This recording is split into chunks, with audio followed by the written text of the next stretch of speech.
이 오늘 본문 말씀은 제가 저번에 아마도 한 몇 달 전에 제 설교를 한 것 같은데, 그때도 이 같은 본문입니다. 안식년에 대해서 제가 이제 설교를 했는 것 같은데, 오늘은 제 2탄입니다. 제 2탄. 어저께 우리 강상호 목사님이 계시록 또 2탄 했는데, 저는 안식년에 대해서 2탄입니다. 예. 우리 한 며칠 전에 광복절이 지나갔죠, 그죠?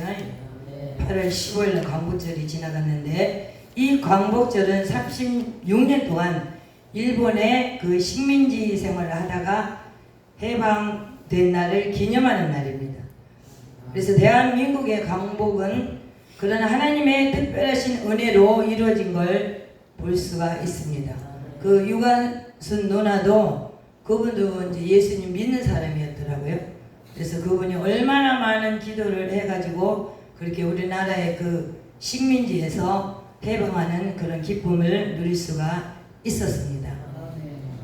오늘 본문에 나오는 희년은 7번째의 안식 후에 50년이 되는 해에 7번째 달 제10일에 선포되는 절기입니다. 그래서 수양의 불로 만든 나팔을 불어서 온 거민에게 자유를 선포하고 노예를 해방시키고 더 가진 땅을 원래의 주인에게 돌려주고 얽매였던 모든 것을 풀어주고 놓아주는 그런 축제 절기입니다.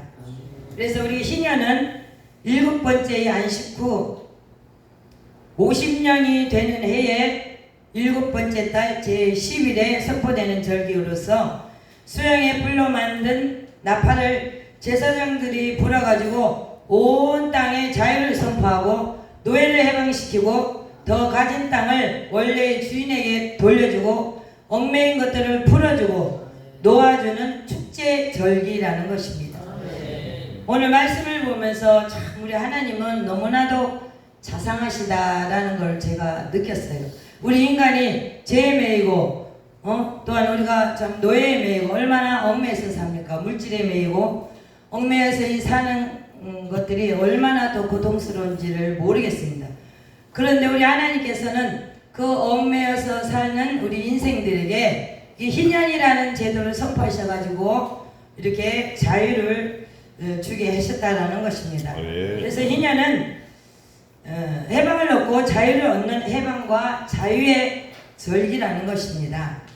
또 희년선언은 자유선언입니다. 10절에 보면은 자유를 공포하다고 이렇게 말하고 있습니다. 10절 한번 볼까요? 25장 10절 너희는 같이 읽어볼까요? 거룩하게 하여 그 땅에 있는 모든 자유를 이에는 너희에게 이전이니 너희는 각각 자기의 소유로 들어가며 각각 자기의 가게로 그렇게 하나님께서는 말씀하셨습니다. 또 54절에 보면 그와 그 자녀가 자유하리니라고 했습니다. 그래서 희년의 목적은 자유인이 되는 것입니다. 그 희년을 선포할 때도 하나님께서는 거룩을 강조하셨어요. 우리에게 하나님께서 자유를 주시지만은 자유하기 이전에 너희가 거룩하고 요 앞절에 보면 9절에 보면은 또 속죄일 날 대제사장들이 이걸 선포한 걸 볼 수가 있습니다.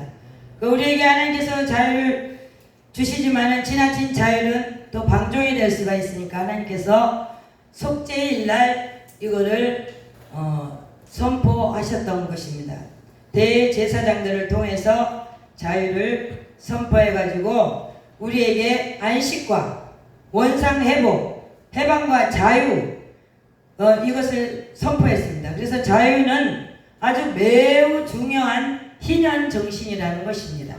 이 희년은 억울한 자가 없어지는 평등한 해요, 눌려있는 자들이 자유를 얻는 자유의 해요, 묶여있는 노예들이 해방을 얻는 은혜의 해라는 것입니다. 그래서 희년이 되면 가난해서 팔아먹은 땅을 우리가 되찾을 수가 있습니다. 희년이 되면 종으로 팔린 몸도 자유를 얻을 수가 있습니다.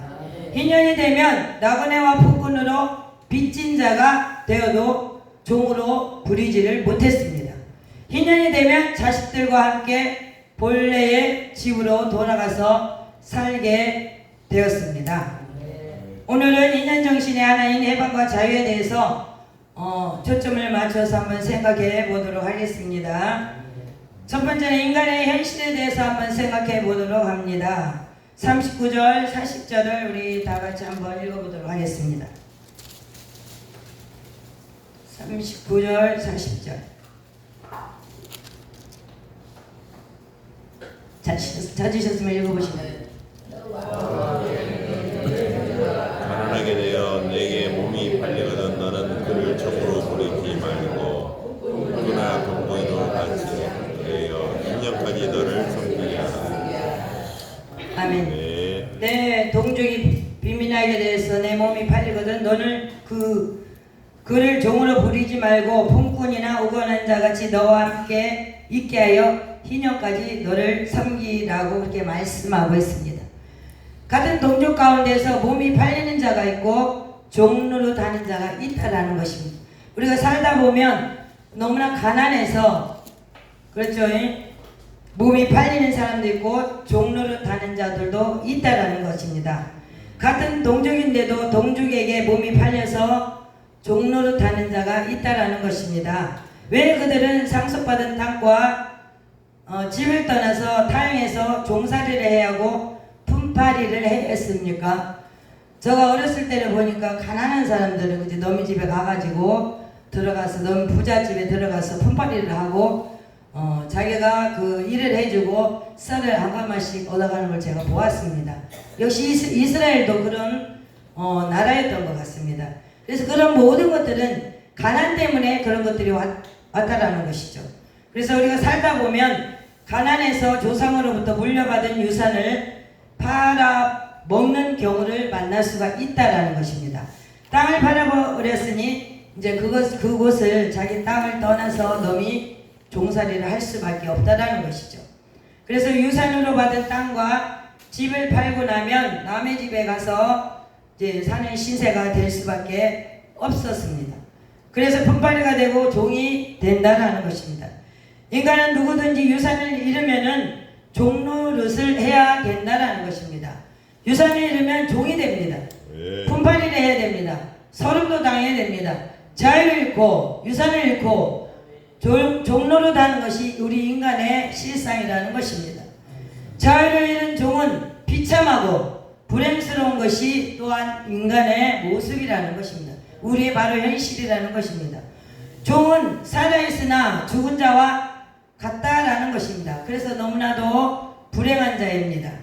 바로 이것이 인간의 실상이라는 것이죠. 인간의 실상은 하나님이 주신 그런 자유를 잃어버렸다라는 것입니다. 그래서 하나님의 주신 자유를 잃어버리고 종노릇하고 있는 것이 인간의 실상이라는 것입니다. 이 세상에서 가장 불쌍한 사람이 누구예요? 자유를 잃어버린 노예죠. 감옥에 갇혀있는 사람들을 생각하니까 너무나도 불쌍합니다. 우리나라의 전에 대통령도 그 감옥에 갇혀 있어가지고 너무너무 불쌍하더라고요. 옛날에는 그렇게 잘 누리다가 지금은 감옥에 갇혀서 자기 마음대로 하지도 못하고 노예 생활이죠. 바로 내 마음대로 할 수도 없고 내 마음대로 어디 갈 수도 없고 내 마음대로 노래도 부를 수 없고 내 마음대로 할 수 없는 게 노예인 것입니다. 근데 너무나도 불쌍해요. 저는 이제 옛날에 그 교도소에 제가 선교를 갔던 적이 있는데 가자마자 막 눈물이 하염없이 쏟아지는 거예요. 너무너무 불쌍해가지고 그 사람들이 같이 있는 걸 보니까 그렇습니다. 그래서 또 전쟁할 때 배에서 적국에 포로가 되는 수가 있다라는 것입니다. 우리 인간들이. 그래서 노예는 가진 것이 아무것도 없습니다. 그가 죽고 사는 것도 주인의 손에 달려있다라는 것입니다. 짐승과 다름없는 대우를 받으며 생활합니다. 노예들은 살아있는 도구입니다. 그들에게는 인격도 없고 의지도 없고 자유도 없고 주인의 뜻에 따라 살아가는 인간의 도구라는 것입니다. 그래서 가장 불쌍하다는 것입니다. 자유가 없다는 것처럼 불행한 일이 없습니다. 빚진 죄인이란 말이 있습니다. 돈을 빌려 쓰고 갚지 못하면 얼마나 고민이 되고 고통스러운지 모릅니다. 저나 벨소리만 울려도 가슴이 덜렁덜렁합니다. 빚에 쪼들린 사람은 또한 자살을 합니다. 저도 빚을 져봤습니다. 사업하다 실패해가지고 진짜 누가 전화가 오면 심장이 벌렁벌렁하고 누가 문문을 두드려도 심장이 벌렁벌렁하고 그래서 이 빚진 사람은 얼마나 힘든지 알 수가 없습니다. 그래서 오늘날 이 시대는 젊은 사람들이 빚을 많이 지면은 그걸 견디지 못해갖고 자살까지 합니다. 옛날 사람들은 그래도 참고 견디고 인내하는 그 인내심이 있었는데 오늘날의 젊은 사람들은 인내심이 없어요. 하다가 안 돼버리면 그냥 막 죽어버리고 하다 안 되면 그냥 찔러버리고 그런 시대에 우리가 지금 살고 있다는 거죠. 그럼 왜 우리가 이처럼 소중한 자유를 잃어버리게 되었습니까? 여러 가지 이유가 있었을 것입니다. 이스라엘 민족이 자유를 또한 잃은 적이 있었습니다. 망국으로 자유를 잃어버렸습니다. 나라가 망하면 자유를 잃어버리게 됩니다. 저들은 끊임없이 하나님에 대해서 도전을 했습니다. 우상 숭배를 합니다. 계약을 깨뜨리고 하나님의 다스림을 거부하고 그래서 저들에게 자유를 잃어버렸다는 것입니다. 맨 처음 선악과 사건이 나오죠. 창세기에 3장입니까 보면은 하나님의 통치를 받아야 되고 하나님의 다스림을 받아야 됨에도 불구하고 인간이 그 뱀의 꼬임에 넘어가 가지고 하나님의 통치를 받지 않습니다. 그때부터 그들에게는 자유를 잊어버렸다는 것입니다. 또한 하나님에 대해서도 도전합니다. 내가 하나님처럼 되려고 도전합니다. 그게 바벨탑 사건이죠. 그것도 창세기에 나오죠. 그죠? 그리고 우리 인간이 이렇게 못했어요. 내가 하나님처럼 되보려고. 하나님이 어떤 분이십니까? 진짜 전지전능하시고 세계 모든 열방을 다스리시고 천지 창조하시고 천지 만물을 다스리는 하나님이신데 우리 인간을 일곱째 날 몇째 날 만들었습니다. 맨 마지막에 하여튼 만들었잖아요. 여섯째 날인가 그랬죠. 그래가지고 인간에게 이렇게 축복을 주었는데도 불구하고 만물의 영장이라는 그런 축복을 주었는데도 불구하고 우리 인간이 하나님처럼 되어보려고 바벨탑을 쌓기 시작합니다. 그래서 그 바벨탑을 쌓는 사건은 하나님께 도전하는 행위라는 것이죠. 내가 하나님처럼 되보려고 내가 어떻게 하나님이 될 수 있어요? 우리가 조금 전에 우리가 찬양을 했지만 우리는 하나님 앞에 완전히 빚진 자입니다. 그래서 우리는 하나님 앞에 낮아지고 겸손하고 온유하고 하나님 말씀에 순종하는 삶을 살아야 됨에도 불구하고 이런 하나님과의 계약을 거부하고 이랬기 때문에 우리가 자유를 잃어버렸다는 것입니다. 또한 인간의 존엄성을 무시하면은 자유를 잃어버리게 된다는 것입니다. 인신매매나 성을 상품화하는 것 등은 모두가 인간의 존엄성을 무시하는 행동들입니다. 인간을 상품화하면 인간 상호 간에 존중되어야 할 자유가 깨어지고 불공평한 사회가 형성되어지고 우상 앞에 엎드리는 어리석음을 범하게 된다는 것입니다. 인간의 끝없는 욕망에 사로잡히면 또한 자유를 잃을 수가 있다는 것입니다. 인간의 끝없는 욕망에 사로잡히면 하나님의 주권을 거부하고 무엇이든지 움켜쥐기를 좋아한다는 것입니다. 우리 이 세상은 누구 속에 우리가 살고 있습니까? 하나님의 주권 속에 살고 있죠. 근데 내가 주인이 되려고 한다는 것입니다. 그럴 때 자유를 잃어버리게 된다는 것입니다. 또한 나의 욕망대로 살다 보면 모든 것이 잘 되는 것 같지만 모든 것들은 꼬이게 된다는 것입니다. 내 생각과 내 방법대로 내 의지대로 내 욕심대로 살 때 나의 하는 일들이 잘 될 것 같지만은 안 된다라는 것입니다. 제가 2달 동안 쉬는 동안에 내 생각과 내 방법대로 했습니다. 그래가지고 이제 남편이 좀 변할까, 남편이 안 할라 했는데 변할까 했는데 이는 뭐고 날이면 날마다 이제 싸우게 되는 거 어떻게 되는 거야? 날마다 이게 그래서 내가 안 가고 가만히 집에 안 나오고 가만히 있으면은 집안 이제 조용하겠지, 편안하겠지 이랬는데 이거는 완전히 내 생각과 내 방법이었던 것이. 이 집안이 이제 날마다 싸우게 되는 거예요. 날마다 진짜 거짓말 아니고. 그래가지고 꼬이게 된 거는 저희 집부터 이렇게 꼬이게 되기 시작하더라고요. 그래서 그렇게 내 방법과 내 방법대로 살고 내 생각대로 살고 하나님의 방법대로 살지 않고 하나님을 도전하게 되면 결과적으로 나 같은 이런 일들이 온다라는 것입니다. 그래가지고 2달 동안 쉬는 동안 이런 거 영성도 떨어져 버리고 아이고 제가 손해본 게 너무나 많습니다. 그래서 아이고 대표회장님 말씀을 진짜 좀 잘 들을 건데 그런 생각을 해봤습니다. 그렇지만 뒤늦게라도 제가 또 회개하고 돌아온 게 너무나도 감사합니다. 그래서 우리 인간의 방법대로 살면 우리 인생이 다 꼬인다는 것입니다. 저는 그랬지만 여러분들은 그렇게 하지 않으시기를 바라겠습니다. 인간의 욕망대로 살면 땅도 잃고 친구도 잃고 모든 것을 잃게 되고 종노릇하게 된다는 것입니다. 인간은 하나님의 주권을 인정하지 않을 때에 모든 것이 무너지게 된다는 것입니다. 가정에서 가정의 권위를 인정하지 않을 때 그 가정은 불화가 생기고 모든 질서가 무너지고 영적인 혼란이 일어나고 결국은 모든 것이 무너지고 만다라는 것입니다. 하나님의 뜻을 알지 못하는 혼미함이 있을 때 인간은 마침내 탐욕과 욕망과 사단의 유혹에 사로잡히는 것이 자유를 잃는 지름길이라는 것입니다. 욕망에 사로잡혀 자유를 잃는 것이 종노릇하는 결정적인 이유라는 것입니다. 그런데 인간은 이 탐욕의 종, 쾌락의 종, 사단의 종, 제약의 종, 무지의 종노릇을 하게 된다라는 것입니다. 우리의 인간의 실상이 무엇입니까? 이 인간의 현실이 무엇입니까? 가장 소중한 자유를 다 잊어버리고 여러 가지 얽매여 종노릇하고 있다라는 것입니다. 자유인으로 살아가야 할 인간이 이 자유를 다 잃어버리고 여러 가지 것에 얽매여 있다라는 것입니다. 참된 자유를 누리지 못하고 있다라는 것입니다. 하나님을 떠난 인간의 모습은 사단의 종노릇하고 있는 비참한 바로 그것이라는 것입니다. 하나님을 떠난 진정한 자유는 실제로 존재하지 않는다라는 것입니다.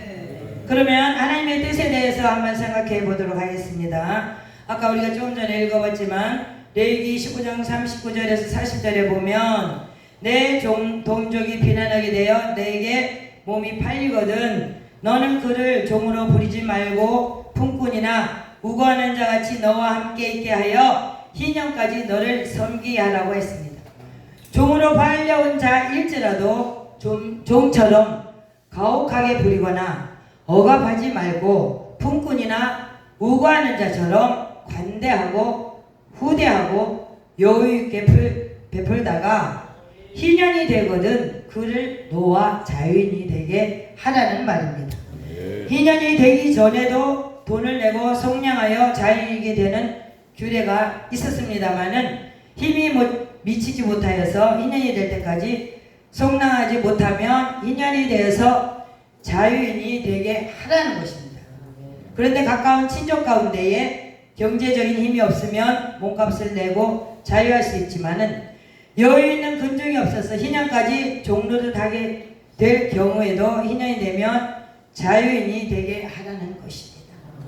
오늘 25장 54절에 그가 이같이 속하면 희년에 이르러 그와 그 자녀가 자유하게 하리니라고 했습니다. 희년에는 자유인이 되게 하는 것이 하나님의 뜻이라는 것입니다. 하나님은 모든 인간이 자유인으로 살기를 원하신다는 것입니다. 우리가 하나님을 믿고 하나님의 자녀로 산다는 것이 무엇입니까? 하나님의 주권을 인정하고 주권 아래서 살아가야 된다는 것입니다. 근데 우리 인간은 그렇게 하기 싫어요. 더 저 자신부터 싫어요. 내 마음대로, 내 생각대로, 내 뜻대로 살려고 하지만은 하나님의 주권 안에서 살아갈 때에 우리 인간이 진짜 참 행복을 누릴 수 있다라는 것입니다. 모든 것은 하나님의 것입니다. 우리의 돈도 하나님의 것입니다. 우리의 자녀도 하나님의 것입니다. 우리는 관리인이고 우리는 청지기일 뿐입니다. 그래서 우리는 청지기 정신으로 살아가야 된다는 것입니다. 희년은 하나님의 주권 선포입니다.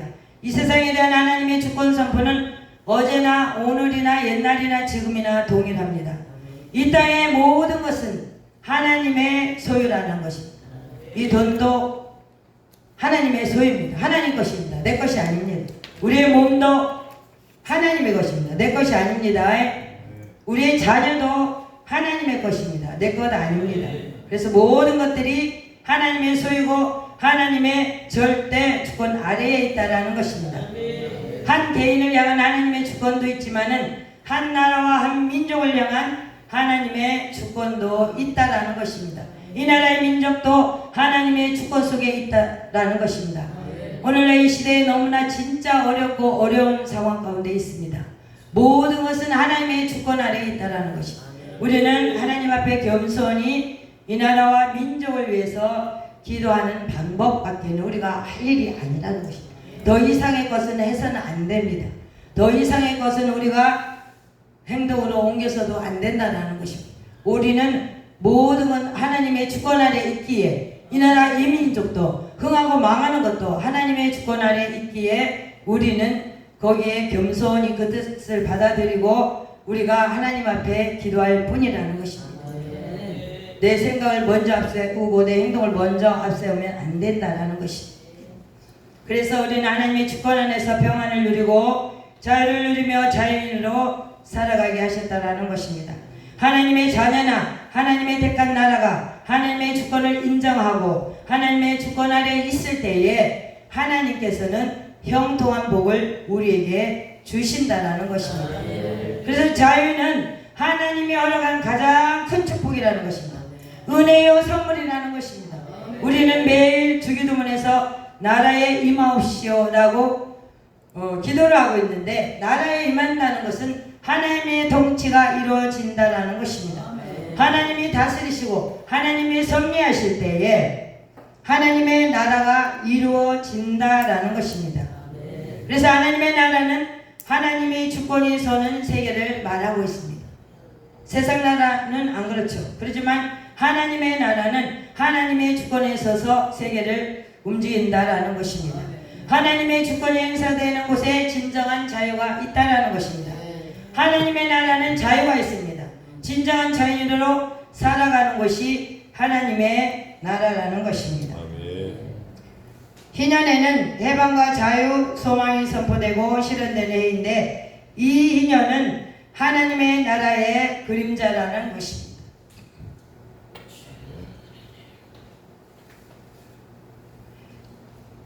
하나님의 나라는 거룩만 존재합니다.